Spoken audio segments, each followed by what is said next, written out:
This episode of The Memory Palace is brought to you by Article.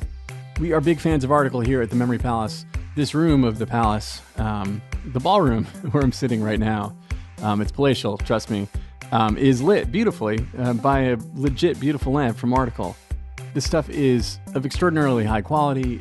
It is truly lovely furniture that's influenced by, mid-century modern and Scandinavian styles. I have a feeling you're really going to like it. If you've never checked it out before, summer and warmer weather is right around the corner here in the Northern Hemisphere.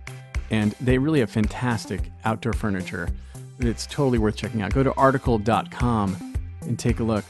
The stuff looks great, and it is made with all these outdoor-friendly materials like teak and acacia wood and granite and galvanized steel and rattan. And it comes to you with a flat delivery fee of $49, regardless of what you're buying and how big the order is. So go to www.article.com/memorypalace and get $50 off your first purchase of $100 or more. That is www.article.com/memorypalace. Go check it out.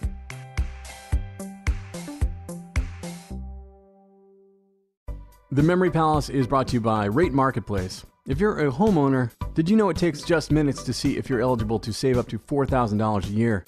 Rate Marketplace is a home financing engine that uses a fast and easy online process.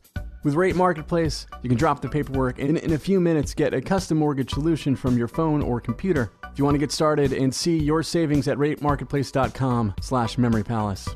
That's ratemarketplace.com/memorypalace. They are an equal housing lender. MLS number 1137890. This is the Memory Palace. I'm Nate DiMeo. This President's Day week, we'll remember Franklin Pierce. Someone has to. Pierce was the Mac. He was handsome, he was rich, he was connected. His dad was the governor of New Hampshire. He's in the state legislature at 24, in Congress before he's 30. He does Washington up, early 19th century style, going to all the right parties, flirting chastely with senators' daughters, debating Aeschylus or the Magna Carta or whatever until dawn, and drinking all the time. All the time. He gets a reputation, and he starts to feel terribly about it, and just generally terrible. He's a loud drunk, and he's abrasive, and he's always hungover. He tells a friend he needs to stop and straighten up his act. The friend sets him up with a woman named Jane Appleton, a minister's daughter. She's shy and frail and devout with a melancholy streak, and Franklin figures she's just the kind of person he needs to save him from himself.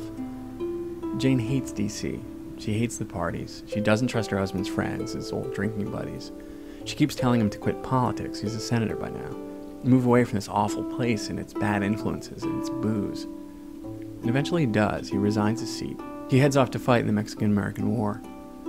While Franklin's away, Jane gets depressed and throws herself into her Bible and the temperance movement. And while Franklin's away, he throws himself back into his drinking. He comes back home a raging alcoholic. And he comes back home a war hero, at a time when that sort of thing gets a man nominated for president. And Jane doesn't want any of it. She's convinced that if Franklin goes back to Washington, he'll spiral out of control. She starts getting these visions that tell her that terrible things will happen to their family if he runs. They'd already lost 2 of their 3 sons to illnesses. They shouldn't tempt God. But he does. And he wins the election. And Jane is despondent. This is a bad idea. Days before the inauguration, Franklin and Jane and their 11-year-old son Benny take a train trip to attend a funeral for a friend. They get out at one of the stops to stretch their legs, and there's an accident. The train decouples, and one of the cars rolls away. Their son's head is crushed underneath it. Jane is convinced that Benny's death is a sign. God doesn't want her husband to be president. She gets back on a train and goes home, refusing to come to Washington with him. A few days later, he's inaugurated, alone. He moves into the White House alone. His last remaining son has just died. His wife is back at home, convinced it's his fault. It's incredibly sad. And without Jane to look out for, he starts hanging out with the boys and drinking. All the time. Spiraling. It takes him 2 years to convince the First Lady to come down to Washington in a last-ditch effort to save him from himself. She spends the rest of his administration upstairs in the White House, in a room down at the end of the hall, writing heartbreaking letters to her dead son. Soon after they return to New Hampshire, Jane Pierce dies of TB. Soon after that, Franklin Pierce dies of a corroded liver.